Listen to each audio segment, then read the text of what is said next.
Unit first का next important question है, वंचित वर्ग से क्या अभिप्राय है और शैक्षिक सुविधाएं प्रदान करना क्यों आवश्यक है वंचित वर्ग को। फर्स्ट ऑफ ऑल, वंचित वर्ग क्या होता है? वंचित वर्ग ऐसा वर्ग है जो सामाजिक, आर्थिक और सांस्कृतिक दृष्टि से किसी प्रकार की सहायता उसे न प्राप्त हो तो वही वंचित वर्ग है। यहाँ पर टाइप्स ऑफ वंचित वर्ग है, ये ऐसे आपको फ्लो चार्ट बनाएंगे ताकि थोड़ा सा पेज भरा भरा लगे। तो वंचित वर्ग में आ जाएंगे, जो ऊपर हमने बात लिखी है वही वाली बात यहाँ राइट करनी है। सांस्कृतिक दृष्टि से वंचित वर्ग, आर्थिक दृष्टि से वंचित वर्ग और सामाजिक दृष्टि से वंचित वर्ग, 3 ये टाइप हो गए। अब सांस्कृतिक दृष्टि से वंचित वर्ग तो कौन कौन से? सांस्कृतिक, इसके नाम से ही पता चल रहा है, जिनको सार्वजनिक धार्मिक स्थानों पर पूजा आदि में भाग लेने से वंचित कर दिया जाए। आर्थिक दृष्टि से वंचित कौन से होंगे? आर्थिक का पता चल रहा है कि भारत गरीब देश है, यहाँ पर जो भी जनसंख्या है वो निर्धन जनसंख्या है।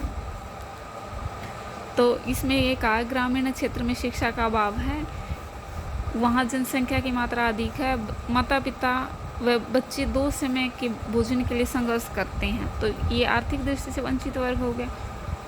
अब आगे इसने लिखा गया है कि हमें जो संविधान में क्या है कि 6 से 14 वर्ष के बच्चों को निःशुल्क शिक्षा प्रदान की जानी चाहिए, लेकिन अभी भी ये समस्या बनी हुई है। नेक्स्ट है सामाजिक दृष्टि। अब ये सामाजिक, इसी नाम से पता चल रहा है कि इसके अंदर जो समाज में पिछड़े हुए हैं वो कौन पिछड़े हुए हैं? अनुसूचित जाति, जनजाति, ये लोग पिछड़े हुए हैं। पिछड़े वर्ग का अर्थ क्या है? पिछड़े वर्ग का अर्थ है कि एक ऐसा वर्ग जिसको अलग अलग रूपों से देखा जाता है। उदाहरण के लिए कुछ ऐसी जातियां हैं जो आर्थिक आधार पर कमज़ोर हैं, तो उन्हें पिछड़ा वर्ग कहने लगे। सामाजिक दृष्टि से महिला वर्ग, मुसलमानों को भी इसी में रखा जाता है। अब अनुसूचित जाति, जनजाति आते हैं सामाजिक दृष्टि से वंचित वर्ग में।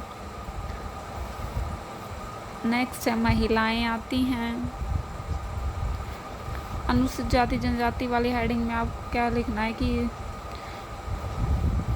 जो ये ब्राह्मण, वैश्य, शूद्र, क्षत्रिय 4 वर्ग में विभाजित था समाज पिछले टाइम में, उनमें से जो शूद्र हैं उनको बिल्कुल शोषण का शिकार होना पड़ता था, उनको अछूत समझा जाता था।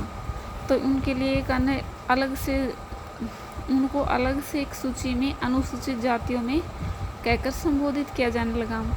ऐसे ही महिलाएं हैं जिनको बोला जाता है कि यहाँ जहाँ स्त्रियों की पूजा होती देवता निवास, पर ऐसी हकीकत है नहीं। हमारा देश पुरुष प्रधान देश है, यहाँ पर महिलाओं को अधिकार प्राप्त नहीं है। ये सब हमें इसमें राइट करना। सामाजिक दृष्टि से वंचित वर्ग में और क्या है?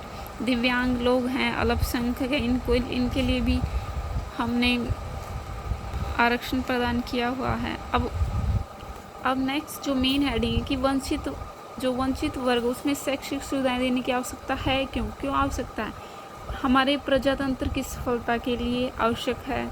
शिक्षा मानव का मूल अधिकार है, यानी हर किसी को शिक्षा प्राप्त होनी चाहिए, हर मनुष्य का ये अधिकार है। शिक्षा में समानता एवं निष्पक्षता की मांग है। समाजवादी व्यवस्था की सफलता के लिए जरूरी है कि वंचित वर्ग को शिक्षा सुविधाएं दी जाएं। राष्ट्र विकास के लिए, राष्ट्र का विकास तभी होगा जब सभी लोगों को शिक्षा मिलेगी और सबके लिए शिक्षा की मांग।